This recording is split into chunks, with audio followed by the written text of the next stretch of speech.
Assalamu alaikum warahmatullahi wabarakatuh. Soo dhawaada waa aniga markale farxiyo budul xagga magaalada Minneapolis waxaad nagala socotaan Sora Media showgeeni Magaaladeyda Minneapolis. Maanta waxaan inii haynaa barnaamij aad iyo aad muhiim ah xagga community-geena anigana aad iyo aad ii taabtay qalbigayga oo ah xagga opioid awareness wacyigelinta dhalinyarada xagga opioidka. maanta waxaana la jooga Tony Sacardi oo ah caafimaadka dadweynaha xagga Minneapolis Health Department wacyigelin furan ololaha xagga hortaga iyo aqaabka xubnaha xagga bulshada marka soo dhawaada. Tony, welcome. Thank you. Can you introduce yourself? Sure. My name is Tony Sacardi. I'm a public health specialist with the city. أنا وحنا qof ka tirsan shaqaalaha waaxda caafimaadka ee magaalada Minneapolis. maanta showgeena intii la soo xiray baa maxaa la soo helay Tony. Tony ilaahay baa maanta meeshan keenay because isaguna waxa weeyaan sida aniga way ii taqaanaan xaq ku jirta qof ahay kabashada muqaadaraadka ilaahay subxaanahu wa ta'ala iga soo saaray. ilmaheena hadeertaan badan community-geena ay ku dhex jiraan muqaadaraad iyo opioid banaanka ilmaheena geysay marka Tony waxa weeyaan somebody in long term recovery. I'm really proud of your recovery experience. Can you tell us what recovery means to you? Sure. Recovery to me means a second chance at life. Kasoo kabashadu waxa iiga dhigan tahay iyadoo la siiyay fursad labaad oo aan noloshayda wax kaga qaban karo oo aan ku hagaajin karo isla markaana aan tan dhalinyarada wax kaga qaban karo oo aan ku hagaajin karo.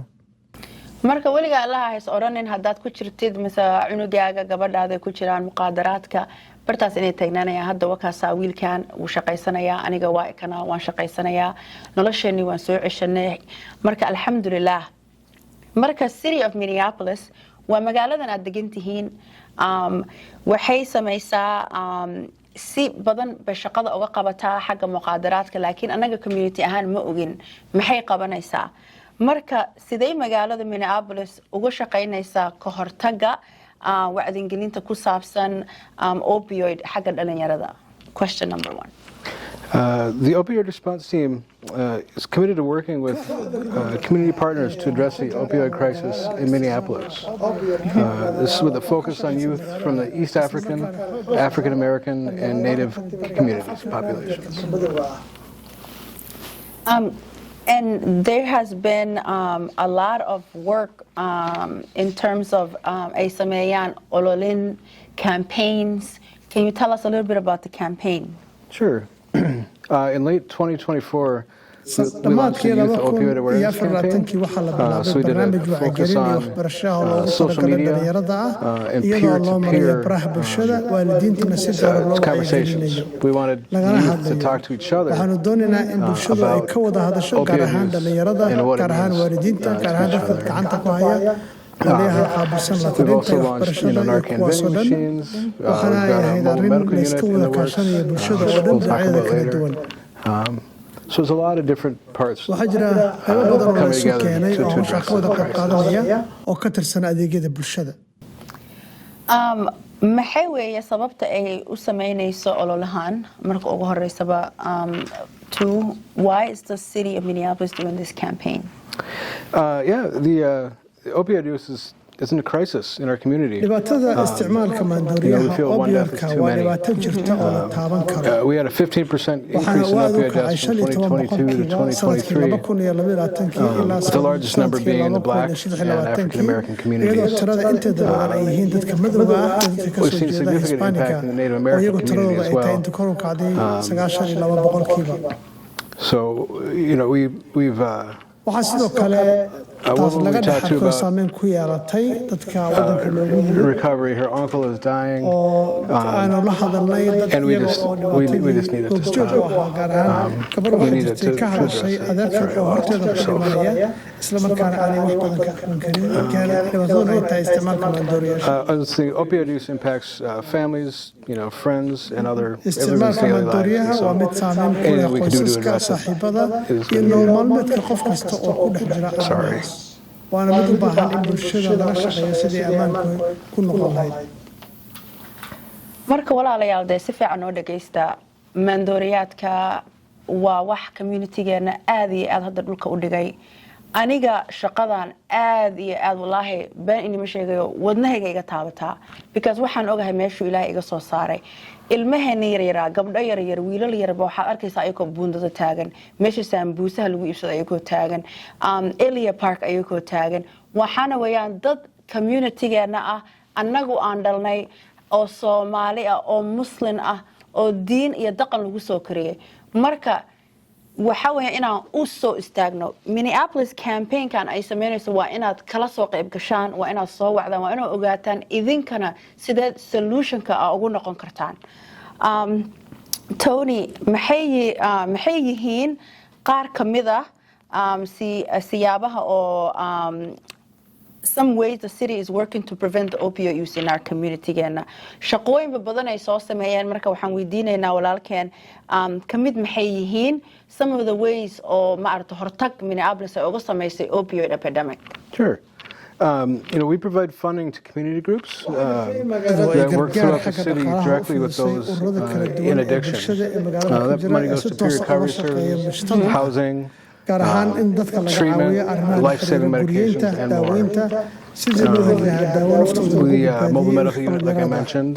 waxaa kaloo la furay oo la We're going to bilaabay provide basic health screenings. ciyaada ama We're going to shayba see ama wound xarun care, caafimaad oo medication gurgurta oo consultations, hadba sida baahida bulshada vaccinations, mental health waxaa jira waxyaabo kaloo la services xiriira potentially. la talinta xagga daawada Youth health daaweynta services, dhaawaca especially tallaalada underserved la talinta communities. xagga cudurrada dhimirka iyo wixii Physical lamida exams, maybe waxaa dental kaloo jira care, adeegyo wellness gaar ah checks, si gaara again, dhalinyarada meds gaar for ahaan opioid use hadday noqon disorder. lahayd daryeelka ilkaha caafimaadka iyo wixii And while lamida it doesn't prevent use, waxaa we jira place waxaasoo Narcan dhan vending maaha wax qofka ka hor machines in istaagaya North and inuu in ka qayb South qaato Minneapolis. isla markaana uu ka badbaado Which is isticmaalka maandooriyaha something we want everyone to have. waxaa kaloo Something jiray that in can help dadka save a loo life fidiyo immediately. 24 saac That's one daaweyn big lacag thing we la'aana can gaar do. ahaan daawada qofka And ka saarta also, markiiba jirkiisa waxyaabaha uu isticmaalay ee dhinaada we've narcan got different campaign waxaa literature jira odayaal kala in multiple duwan waxyaabo languages: badan oo Somali, loogu talagalay in Hmong, dadka lagu wacyigeliyo ay kamid tahay qoraallo la soo saaray Spanish, waxyaabo ku qoran Dakota, afafka luqadaha kala duwan and sida so on and afka so forth, to try and reach communities Isbaanishka, all over the Ingiriisiga neighborhood, iyo all over luqadaha the kale city. ee Also bulshada doing ku a lot of badan work with Elliott Park gobolka right now. Minnesota bulshooyinka ku There's badan a ay ka big, mid kind of a yihiin big luqada need, and we see a Soomaaliga lot of ay ka mid Somali tahay use over there too. oo ah sida loo isticmaalo waxyaabaha looga hortago isticmaalka maandooriyaha Yes, absolutely. Thank you. Marka walaalkeen wuxuu sheegayaa magaalada Minneapolis inay wax badan ka qabato dhalinyarada isticmaalaysa opioidka. Maal badan ay geliyaan, resources ay geliyaan, ay jiraan waliba community members iyo organizations who are representing the East African community and they are funding them. Lacag bay geliyeen. Marka waxaa isweydiisaan organizationyaashan yay yihiin sideed uga hortagi kartaan sideed collaboration ula samayn kartaan sideed isku baran kartaan xaggee joogaan halkay ka shaqeeyaan su'aalo badan marka aniga waxaan maqlaa communitygeena markaan bulshada ku jiro city of Minneapolis waxba communitygeena ma siiso opioid ma siiso taasna waa been because Tony baa maanta nala jooga barnaamijkana wuxuu ku saabsan yahay opioid awareness campaign iyo communitygas Minneapolis the city of Minneapolis waxa ay ka qabato so thank you I was just reiterating to them the fact that the city of Minneapolis is in fact putting a lot of resources into the East African community when it comes to opioid epidemic so sidee dhalinyarada isku heli karaan iyo isticmaalka opioidka sidee uga fogaan karaana how might people find themselves using opioids and how can they avoid it from a prevention aspect? Well, I think it's important to know that unless prescribed by a doctor, no pill is waxaa muhiim inaan ogaano inaysan jirin daawo ammaan ah We're finding oo that dhakhtar uusan ku people see qorin counterfeit pills that look like waxaa it could be jira a daawooyin Tylenol, badan oo looks like it been could be abuur ah oo u eg a daawada Percocet or a rasmiga ah Xanax, isla but it's markaana actually dadka lagu fentanyl. qaldo dhibaato loogu geysto We are we're seeing waxaanu aragnay oo aanu goobjoogu nahay iyada oo sida ay ku bilaabatay ay tahay isticmaalka daawo aan dhakhtar qorin isla markaana dhalinyaradu ay we ku need people qaldamaan to stop waa arrin u baahan in la and just be joojiyo aware laga hortago of everything you put in your body. Unless it comes from a doctor, you're not 100% haddii safe aanu that it's not dhakhtar going ku qorin to ha be isticmaalin haddaba aad aduu boqolkiiba ay tahay daawada saxa ah No, these are all good. Waa waxyaalo fiican oo ma aragtay haddii aad aragtiin dhalinyarada markay isticmaalayso oo qofka siduuba ku bilaabi karaa. Waxaa jirto in badan aan maqlay waliba dadka xataa anaga xataa nala shaqeeya xagga awareness-ka iyo outreach-ka aan sameyno accident qof kale oo gaari ku dhacay oo hadhooto kiniini bilaabay inuu cuno qof dentist intuu aaday ilka laga siibay oo opioidkii loo soo qoray oo sidaas uu ku bilaabay maamooyin waaweyn oo community-geena ku jira oo xitaa u baahan caawis laakiinse caawisnimadiisa loo helayaa haddii qof kasta uu iska aaminsan yahay aamusnimadaas iyo ceebteeda aan qarsadaa meeshaasna dhigtay because waxaan wax ceeba ma aha haddaad weydiisato qof ku caawinaya caawisnimadaas because secrets keep us sick so we need community-geena inay soo baxaan qofkii caawis u baahan caawiska uu helo ceebtana hoos loo dhigo because aniga wax ceeba meeshaan kuma arko dhimasho un baan ku arkaa. What are some of the signs that people should be on the lookout for? maxay kamida calaamadaha ay tahay in dadku ay fiirsadaan? Yeah, definitely. I mean, if you see people falling asleep or nodding off when they shouldn't be, change in friend or peer group, loss of income, or consistently asking for money, a shift in priorities, mood changes and irritability, looking for people making excuses, and making poor decisions, making up stories to get medications, talking about lying about pain, a change in sleep habits, and keeping secrets, like you said. Secrets are bad. And lying.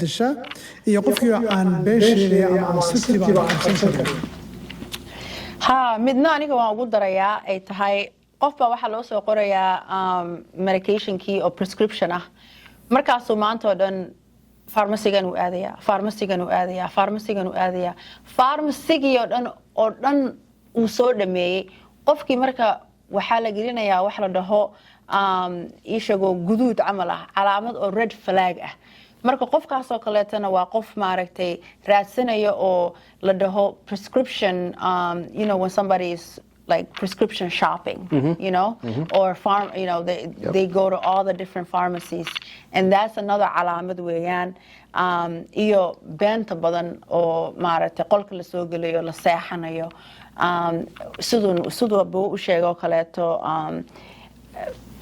maanta oo dhan waxaa ku korwareegaysaa on sida aad u heli lahayd madooriyaadkaas sidaad u heli lahayd maanta oo dhan 24 hourskaas oo dhan kliinigaasaa u heli lahayd kliinigaasaa u raadsan lahayd adiga kliinigaas keliya kuu cad wax kale kuuma cadda marka can you tell us waa maxay aqabka ay dadka heli karaan qoysaska iyo familiga xagga resourceska what are some of the resources available to people and families? Sure, and we have plenty of resources for all on our website, on our webpage.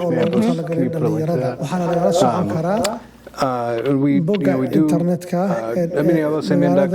Minneapolis.gov/youth-opioid-resources. If we're struggling, we know it's hard to talk about, but finding a trusted friend or an adult, a mother, an imam, a spiritual guide, anyone you can trust that you can be open with is important. We also have, on the north side, we've got State Station 14, and we're developing one on the south here soon. You can walk in and get recovery services right on the spot. They can get you into treatment even if you don't have insurance or money. We also are offering a new, and this isn't on the script, but we have a new Brookside program. So if you want treatment for fentanyl, you can walk into Fairview Riverside or NAC and just tell them you want help. And the city provides the medication, and they'll get you on a long-acting shot, like a Sublocade, to get people in recovery right away, which is a big deal. But just talking about it with anybody is really the key. Being open. If you want help, it's there. waa runtiis haddaad caawis u baahan tahay waa lagu caawinayaa marka sidee dadku ugu qayb geli karaan all this information? How can people get involved?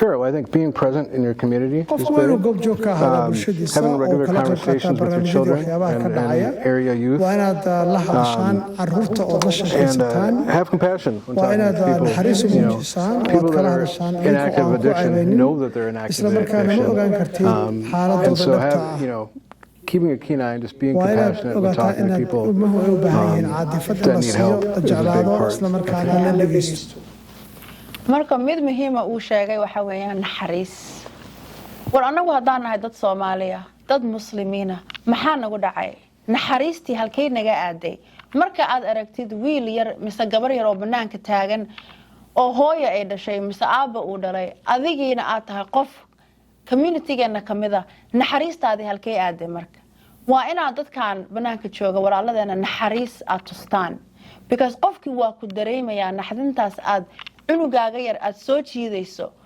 saad u fiirinayso waxa weeyaan dhaqdin maxaa la dhahaa markuu qof ma aragtay adiga dhan wuu kaa naxayaa because suu sheegay the person knows that they're in addiction the person knows caws inay u baahan yihiin midda kale isweydiino dadkii dhalay aaway qofkaas intaad la hadasho even xitaa hadduu lacag ku weydiisanayo lacag xitaa haddaadan siinaynin haddaad la hadasho oo dhahdo we care about you naxariistaas aad tusta bal ka waran sidii qofkaas uu isku bedeli lahaa marka walaalayaalo naxariista yeyna inaga tegin is there anything else you like to mention maxaa kale oo jira ood noo sheegi lahayd ood jeceshahay inaad noo sheegto Absolutely.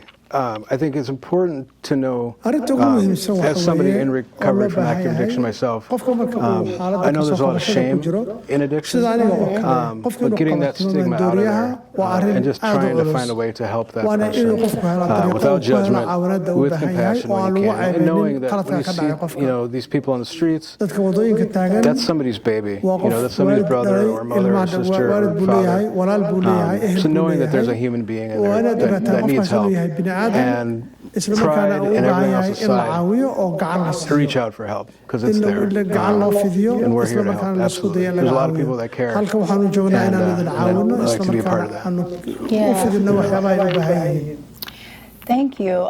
And I want to just mention earlier we were talking about you being, you know, in the community in Cedar Riverside, and you're working out there for many, many years. Yeah. Can you tell us a little bit of what you saw in that space?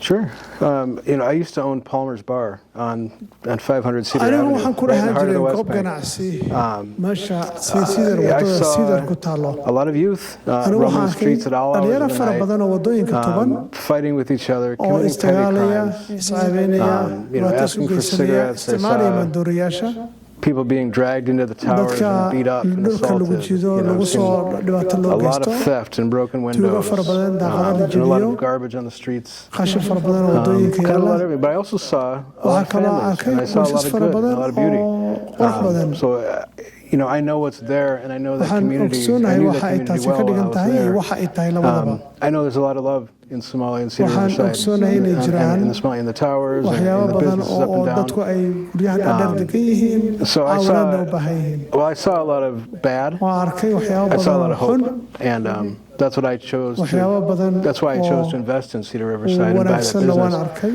taas way Because, sababta you aan u know, doortay meesha it's one of those, you know, let's work together waa wax isku dhafa to help each other, and isla that's what markaana we like to bulshada do over ay meel there. isaga timaado isu gacan qaban So I karto think it's a neighborhood that needs a lot of waxay la help tahay waa xaafad u baahan and in support, la caawiyo gacanna and loo I'm here to geysto help any way I can. si kasta oo aan awoodi karo Well, thank you, and I'm super grateful. You're a huge asset to the city, and I'm glad that you're part of the city. Thank you. De halkaas aan showgeena kusoo gabagabeyneynaa waa maanta waxaa nala joogay Tony Sacardi iyo anigoo afraxyo budul cabdi oo turjumaan noo ahaa marka insha allah naxariis waa annaga iyo mar kale insha allah asalaamu calaykum